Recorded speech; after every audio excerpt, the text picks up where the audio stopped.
I am stunned that the Southeastern Conference leaked the 3 opponents for every SEC team before their made-for-TV special tomorrow.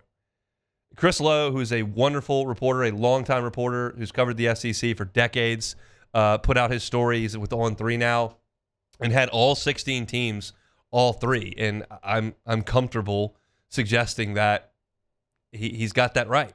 Billy Lucci over at TexAgs was reporting who A&M's 3 were. I know that there were some that knew who LSU's were around here. And so every school had been alerted. And so that information was out there. I was just stunned that somebody was allowed to get all of it. And so either way, we've got it now, and you can react to it.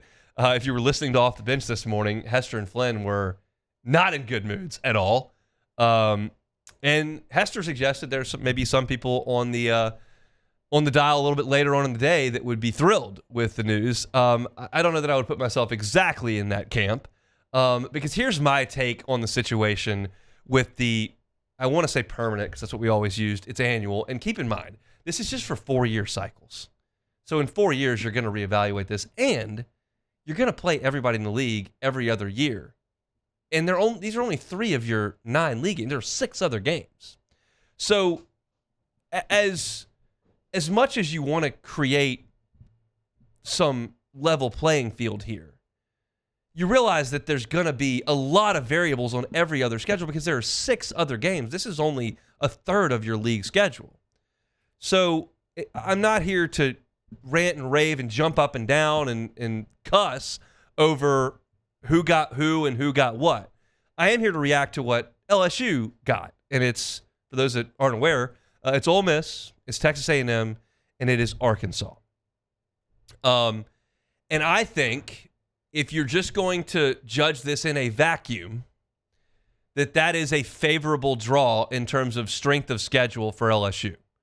Arkansas is in a terrible place with its football program. You've got an athletic director who is suggesting that the department is not set up to succeed in football. You've got a lame duck coach who's going to be fired. There's not very much talent. There's not a lot of interest. It's just Arkansas is in a terrible spot as far as this football program. And so you would imagine over the next 4 years, it's not going to wildly change. And then for your tougher 2 draws, you've got Ole Miss and Texas A&M. Lane Kiffin has created a very, very strong program at Ole Miss. The Rebels have won 10 games in 3 of the last 4 years. He has not finished with a losing SEC record since 2020, the COVID year, which was his first year on the job. He's built Ole Miss into an upper-level SEC football program if you're just looking at wins and losses over the last 4 years. No question. So you figure there's a reasonable chance he'll be there for the next 4 years. He might go to Gainesville this year. I don't know. But if he's there for the next 4 years, Ole Miss is going to be pretty good. They're going to have a good offense, they'll have a good quarterback. And depending on how much the boosters are willing to pay in NIL, they'll probably have a pretty good team. But Ole Miss also has never played for the SEC championship. And there are 8 schools in this 16-team SEC that have won a national championship since 1998, and Ole Miss is not one of them. So from that perspective, it's not Georgia, it's not Texas, it's not Alabama. It's Ole Miss, who's been good, but not any sort of juggernaut. And then you've got Texas A&M, who fits in that same mold as Ole Miss from never played for the SEC championship. They've been in the league now for 12 years, never played for it. They have not won a national championship. They haven't won a conference title since 1998. I think Mike Elko is a good coach. I think they'll have good defenses. They're recruiting very well. Are they a disaster? No, they're not. And would a lot of people suggest their arrow is pointing up? Sure, they got a big win last week. So while Ole Miss and Texas A&M feel like strong opponents, they're not Georgia. They're not what Texas is in terms of recruiting, and Texas has been in the playoff. They're not what Alabama can be. So if you're just looking at it from strength of schedule, which is my number one, criteria here for who I'd like to play, it's not the toughest draw you could get. It's not a cakewalk. It's not the toughest draw you could get. But as I said at the beginning, yes, you will play Arkansas the next 4 years. And I would suggest there's a good chance you could go 4-0 there. But on top of Ole Miss and Texas A&M, like, you're probably playing Georgia next year. Might play Texas next year. Might play Bama next year.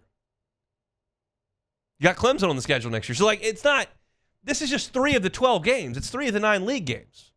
So I don't have I thought when I looked at the teams and I looked at who everybody drew, I thought that's pretty equitable. And that's what I saw pretty much across the board from everybody. Now, Tennessee gets Kentucky and Vanderbilt. That's a nice draw. They catch Alabama, but Kentucky and Vanderbilt.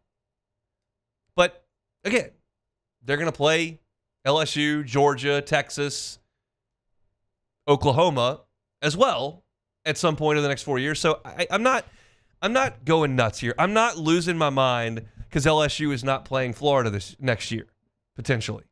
Florida's not a permanent, an annual. I didn't lose my mind when LSU didn't play Auburn this year. Because guess what? The trip to Norman, to me, is big football games. Big deal. And just because they wear crimson and cream instead of orange and blue, like Auburn or Florida, I guess, like, that doesn't make me less jacked up.